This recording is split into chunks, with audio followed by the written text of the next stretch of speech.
सभी को मेरा नमस्कार। आज अपने करने जा रहे हैं शिव पूजन सहाय द्वारा रचित माता का अंचल।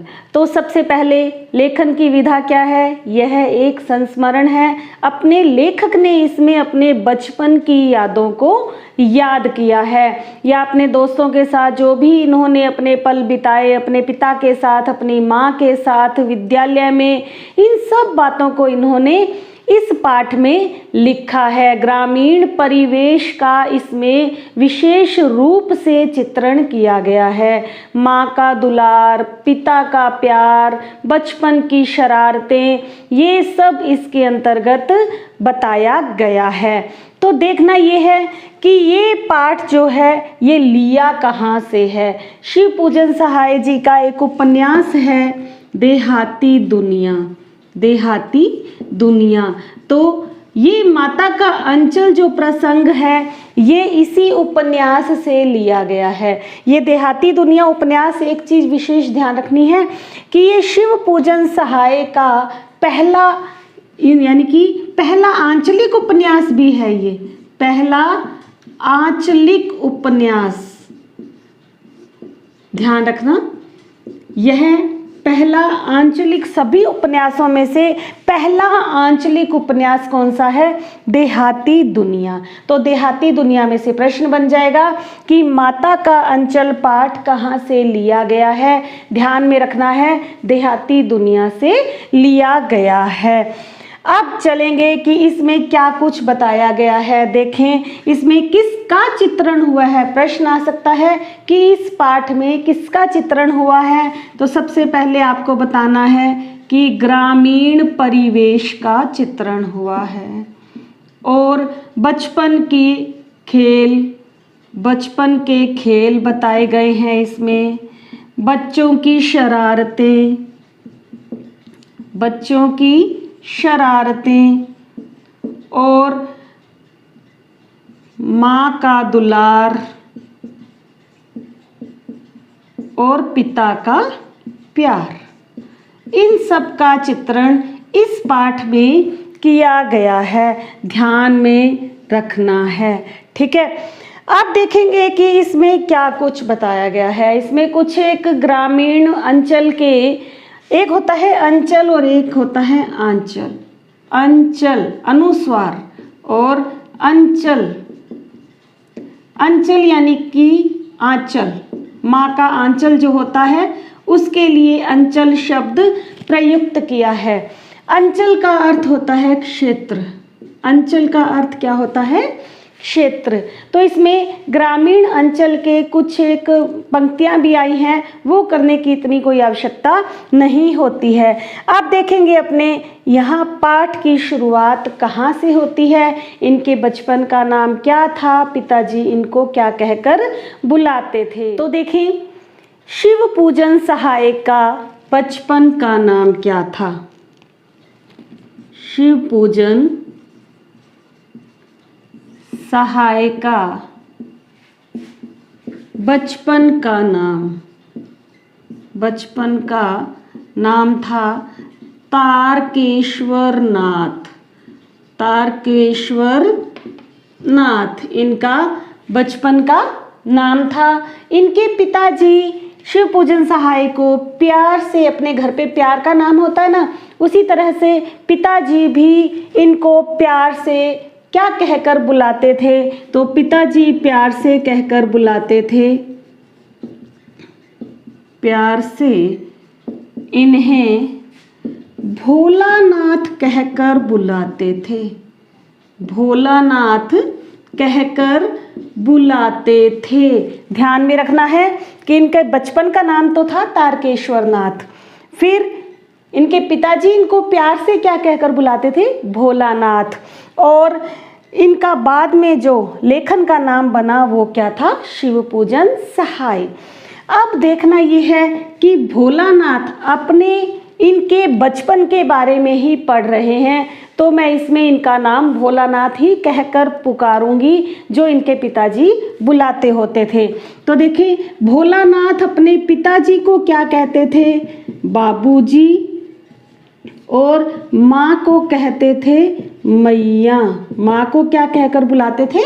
मैया कहकर बुलाते थे। तो देखिए, भोलानाथ जी का सबसे ज़्यादा लगाव अपने पिता से था। माँ के साथ केवल उनका दूध पीने का नाता था और कुछ भी नहीं।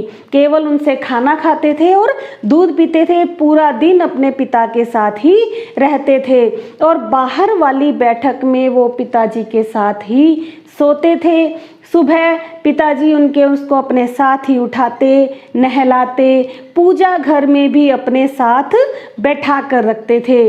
और पूजा करते समय उसके माथे पर, किसके? भोलानाथ के माथे पर, लीलार पर एक त्रिपुंड बना देते थे। इसमें एक शब्द आया है लीलार।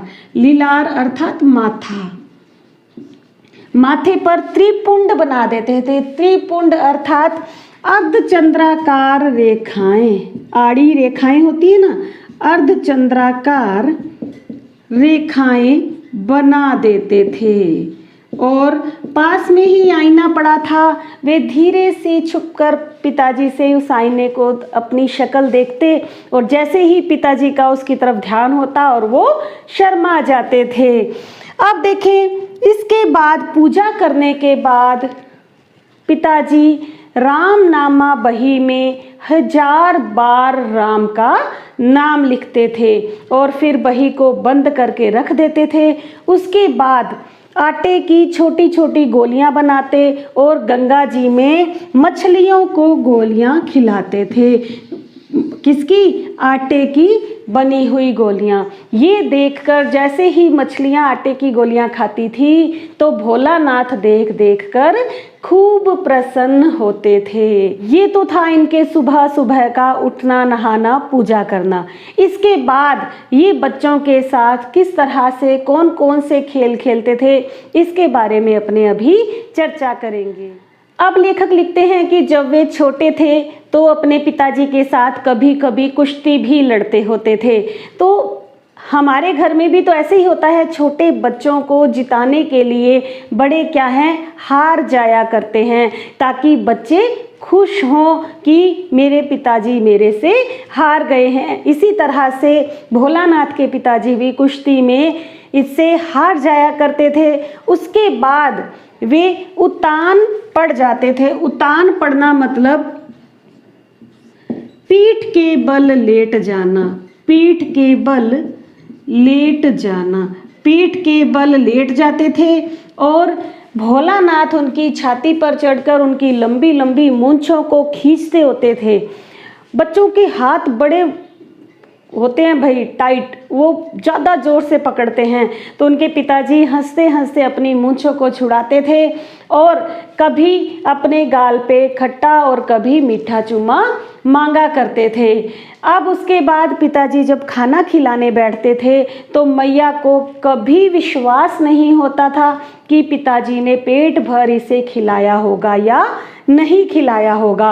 अब मैया कहती थी कि मर्द क्या जाने बच्चे को खाना कैसे खिलाया जाता है, तो मैया खुद दही भात को सानती थी, चूरती थी और उसे तोता, मैना, कबूतर, उड़, ये इस तरह से बनावटी बना के उसे खाना खिलाती थी और कहती थी कि जल्दी खा लो वरना ये सब उड़ जाएंगे। अब देखें, ये तो था इनके घर में खाना खाने का और पिता के साथ खेलने का टाइम। और अब इसके बाद ये क्या बताते हैं अपने बारे में कि बाहर बच्चों के साथ ही कैसे खेल खेला करते थे। भोलानाथ खेलने के लिए बाहर जाने लगते तो मैया उन्हें तैयार करके भेजती। किस तरह से तैयार करती थी भाई? उसे कुर्ता पजामा पहना देती और सिर के अंदर एक कड़वा चुल्लू भर तेल उसके सिर में डालती और अच्छी तरह से उसकी चोटियां गूंथकर उस पर फूलदार लट्टू बना देती थी। फिर उसके बाद काजल का टीका लगाती। कहाँ? माथे पर और नाभि में काजल का टीका लगाकर एकदम कन्हैया के जैसा बना देती थी। अब बच्चों के बाल बांधेंगे तो बच्चे कितना रोते हैं। उसके बाद वो पिता की गोद में सिसकते सिसकते जाते और जैसे ही बाहर बच्चों को देखते सिसकना भूल जाते और तुरंत उतरकर बच्चों के साथ खेलने लग जाते थे। अब ये खेल क्या खेलते थे भाई? खेल खेलते थे कि जिस पाटे पर इनके पिताजी नहाया करते थे वो उठा के ले आते, वही उनके खेल का माध्यम बनती।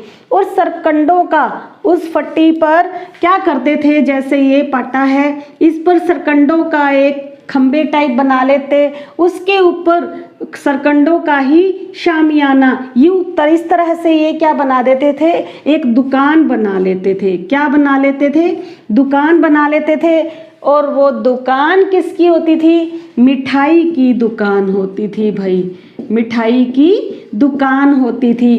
क्या क्या करते थे ये? पत्तों के क्या बनाते थे? पत्तों की कचौड़ियाँ बनाते थे, पत्तों की कचौड़ियाँ, मिट्टी के लड्डू बनाते थे और जो टूटे मटके के टुकड़ों के बताशे बनाते थे और गीली मिट्टी की जलेबियां बनाते थे।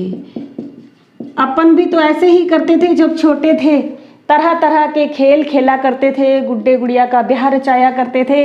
इसी तरह से ये करते होते थे भाई। पत्तों की तो ये कचौड़ियाँ बना लेते थे, मिट्टी के लड्डू बना लेते थे, टूटे हुए मटकों के टुकड़े होते हैं ना उनके बताशे बना लेते, गीली मिट्टी की जलेबियाँ बना लेते थे, उसे गीली करके गोल गोल उसे बना लेते थे। फिर इस दुकान पर यहाँ सजा देते थे, फिर खुद ही खरीदते, खुद ही बेचते थे। आपस में बच्चे, कोई बेच रहा है तो कोई खरीद रहा है। जैसे ही बाबूजी वहाँ से निकलते, सब बच्चे सब तोड़ शर्मा कर हंस कर भाग जाया करते थे। उसके बाद ये क्या करते थे, वापस इकट्ठा होते और इसी को ही थोड़ा बड़ा बना लेते। बड़ा बनाने के बाद यहाँ पर मिट्टी का घरौंदा बनाते थे। इसी दुकान को ये बढ़ा लेते थे और मिट्टी का घर बना देते थे। अब देखें क्या बनाते थे, दातून के तो ये खंबे बनाते थे और तिनकों का ऊपर छप्पर बना देते थे। तिनके इकट्ठे कर लेते थे इधर उधर से और उनका छप्पर बना देते थे और दिया सलाई के किवाड़ बना देते थे खोलने के लिए। और दियों को ये बनाते थे कड़ाही, और पिताजी की जो आचमनी थी पूजा करने के लिए उसे ये लाकर कड़छी बना लेते थे। इस तरह से और क्या करते थे, ये वहाँ पे दावत करते थे। किस चीज़ की दावत करते थे भाई? ये घी किसका बनाते थे? धूल का पिसान। धूल होती थी ना, धूल का क्या बनाते थे? ये घी बना लेते थे। धूल को गीला कर देते और उसका घी बनाते थे। और चीनी किसकी बनाते थे? बालू मिट्टी, थोड़े कण होते हैं मोटे, उसका बालू मिट्टी की क्या बनाते थे? चीनी बना लेते थे। अब ये आटा, मिट्टी का ही आटा बनाकर और उससे क्या करते थे, सब बच्चे ज्योनार करते थे। ज्योनार, यहाँ पर एक शब्द आया है, ज्योनार का मतलब होता है दावत।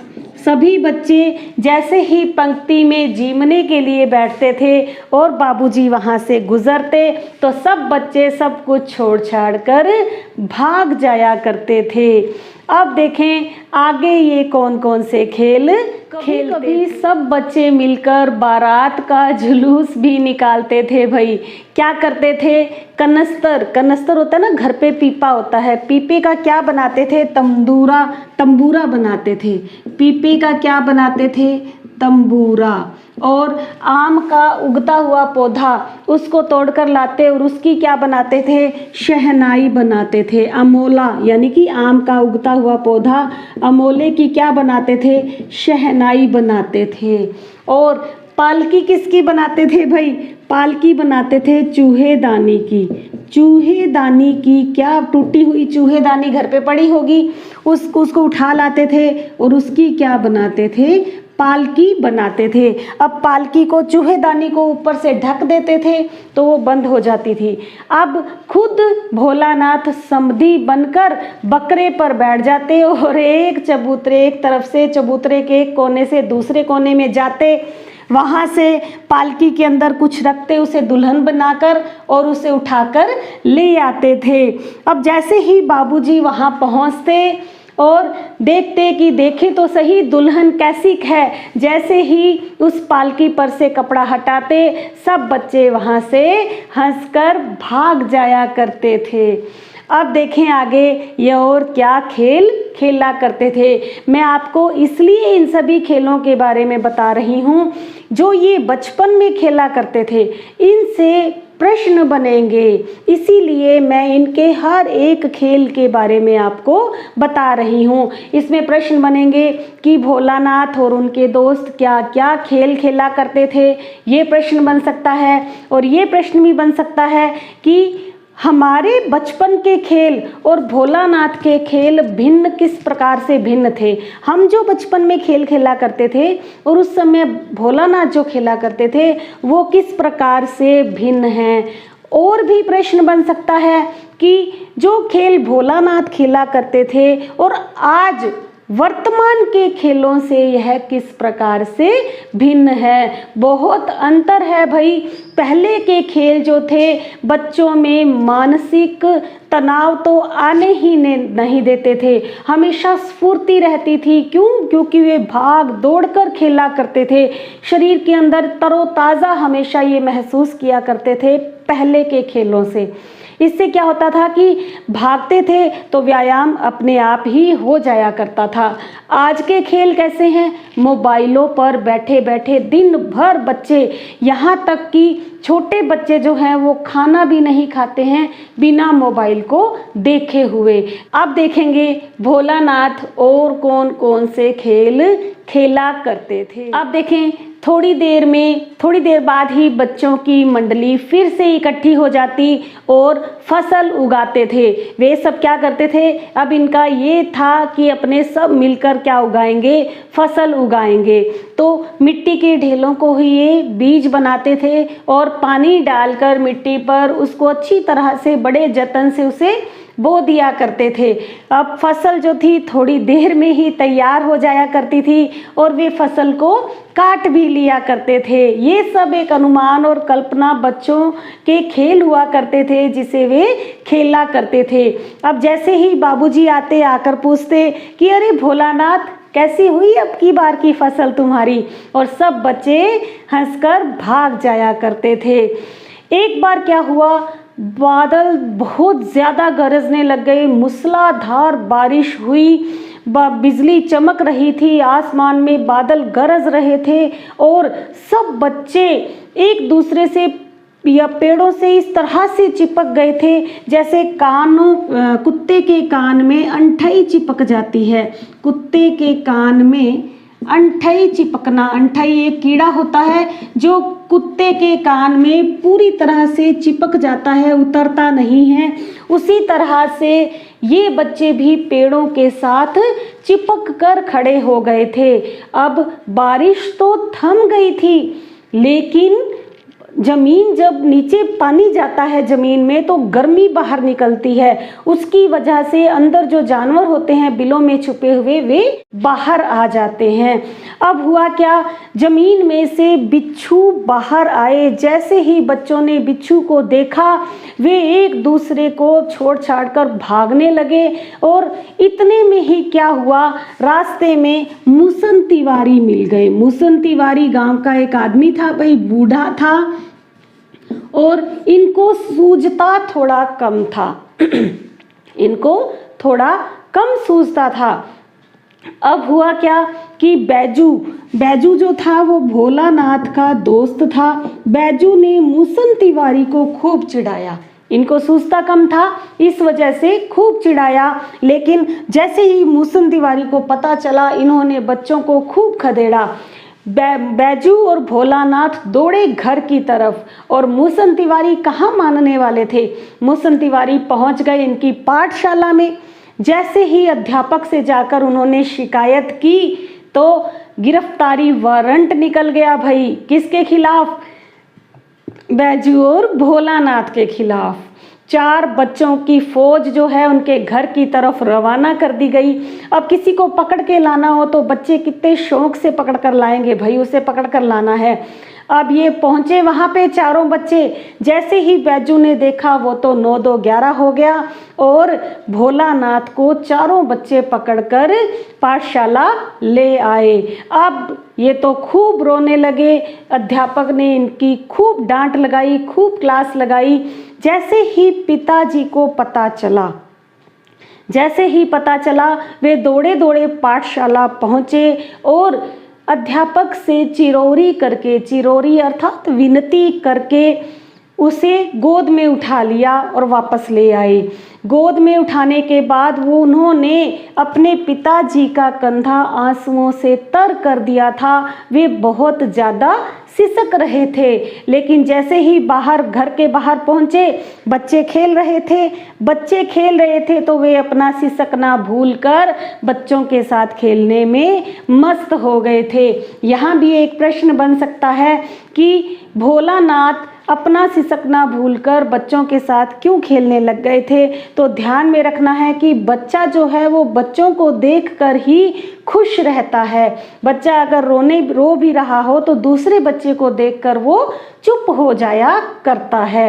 एक चीज़ मैं और भी बीच में बताना भूल गई थी कि क्या इन्होंने एक शरारत और भी की थी कि एक बार एक गांव में बूढ़ा व्यक्ति शादी कर रहा था, वो दूल्हा बना हुआ था। अब इन बच्चों ने उस बूढ़े दूल्हे को खूब चिढ़ाया भाई, और उस बूढ़े खुसट ने उन्हें इतना खूब खदेड़ा सब बच्चों को। और लेखक कहते हैं कि मैं उस बूढ़े खसूट की शक्ल कब आज तक भूल नहीं पाया हूँ कि ऐसा कौन सा ससुर होगा जिसे इस तरह का खुसट खबीस जमाई मिला होगा। अब क्या हुआ, एक दिन ये लोग एक ऊंचे टीले पर चले गए। टीले पर जाने के बाद इन्होंने चूहों के जो बिल होते हैं ना, उसके अंदर पानी उड़ेलना शुरू कर दिया। तो ध्यान रखना भाई, चूहा कौन होता है? गणेश जी की सवारी है, ठीक है। गणेश जी की सवारी क्या है? चूहा। और गणेश जी के पिताजी क्या हैं? कौन है? शिव जी। और शिव जी के गले में कौन रहता है? सांप। अब भाई सांप चूहे की रक्षा करने के लिए अर्थात शिव भोले जी ने अपने पुत्र की सवारी की रक्षा के लिए अपना सांप भेज दिया था, और उस बिल में से सांप निकलकर बाहर आ गया। जैसे ही सांप को बच्चों ने देखा, सब बच्चे एक दूसरे के ऊपर पड़ने लगे। कभी कोई कहाँ गिरा, कोई कहाँ गिरा। सांप को देखते ही सब बहुत ज़्यादा डर गए थे। आसपास जितने भी छोटे छोटे पत्थर पड़े थे सब बच्चों के चुभ गए और खूब चोटें आई बच्चे को। भोलानाथ दौड़ता दौड़ता सीधा अपनी माँ के आंचल में जाकर छुप गया। देखें, माँ उस वक्त चावल अमनिया कर रही थी। अमनिया मतलब साफ करना। और पिताजी ओसारे में बैठे थे। ओसारे में अर्थात बरामदे में बैठे थे। ये थोड़े शब्द याद रख लेना।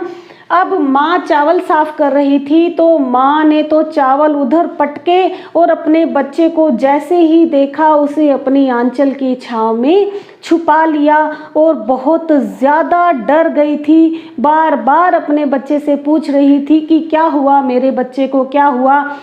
भोलानाथ कुछ नहीं बोल पा रहा था, केवल सा घबराने की वजह से सांप शब्द भी उसके मुंह से नहीं निकल रहा था। उसका पूरा शरीर लहूलुहान हो चुका था। जैसे ही पिताजी ने देखा वे भाग के पहुँचे और उस बच्चे को, भोलानाथ को माँ की गोद से लेना चाहा, लेकिन बच्चा माँ के आंचल को छोड़ना नहीं चाहता था। पूरे घर में हंगामा सा हो गया था, सब डर गए थे। बच्चा अपनी माँ के आंचल में ही छिपा रहा, माँ के आंचल की चंदोवे की छाया को वो छोड़ना नहीं चाहता था। तो माता का अंचल इस पाठ का शीर्षक रखने के पीछे इसका अर्थ यही है कि बच्चा चाहे अपने पिता के साथ कितना भी समय बिताए, कितना भी लगाव क्यों ना हो, लेकिन जब बच्चा डर जाता है या उसके कोई चोट लग जाती है तो वो घबराकर अपनी माँ के आंचल में ही छिपता है। इसी तरह से इस शीर्षक की सार्थकता यही है कि चाहे बच्चा कितना भी वक्त पिता के साथ रहे, लेकिन जब वह घबरा जाता है तो माँ के आंचल को वो छोड़ना नहीं चाहता। तो ये था लेखक का शिव पूजन सहाय जी का माता का अंचल पाठ। अब इसमें प्रश्न भी मैंने आपको बता दिए हैं किस किस तरह के बन सकते हैं। पुराने खेलों और आज के खेलों में अंतर आपसे पूछ सकते हैं। ग्रामीण परिवेश के बारे में पूछ सकते हैं कि किस तरह का ग्रामीण परिवेश हुआ करता था, और इसके साथ ही आपके खेलों और भोलानाथ के खेलों में क्या अंतर था ये भी पूछ सकते हैं। और पिता के साथ हर समय रहने वाला बच्चा माँ के आंचल में ही क्यों छिपता है, इसके बारे में लिखिए। तो आप अच्छी तरह से लिख सकते हैं। और भी प्रश्न बन सकता है कि शहरी जीवन के दिखावे ने बच्चों के बचपन को छीन लिया है, क्या आप इससे सहमत हैं? इस तरह का प्रश्न भी आपके पेपर में आ सकता है। तो ग्रामीण परिवेश से संबंधित और भी प्रश्न आ सकते हैं, जैसे बूढ़े वर को बच्चों द्वारा चिढ़ाए जाने पर लेखक ने क्या व्यंग्य किया है। तो लेखक ने जब वो बूढ़ा वर एक दुल्हन को ला रहा था तब बच्चों ने उन्हें चिढ़ाया और बूढ़े वर ने उन बच्चों को खूब खदेड़ा, ये मैंने आपको बताया। तो इसमें अनमेल विवाह प्रथा पर लेखक ने क्या किया है, व्यंग्य कसा है। किस पर व्यंग्य कसा है? अनमेल या बेमेल विवाह प्रथा पर लेखक ने इस कुरीति पर व्यंग्य कसा है। इस तरह के प्रश्न बहुत सारे आपके आ सकते हैं। अच्छी तरह से अगर आपको पाठ समझ में आ जाएगा तो किसी तरह का कोई भी प्रश्न आए आप अच्छे से लिख सकते हैं। अगली वीडियो में फिर मिलेंगे। Thank you. Have a nice day.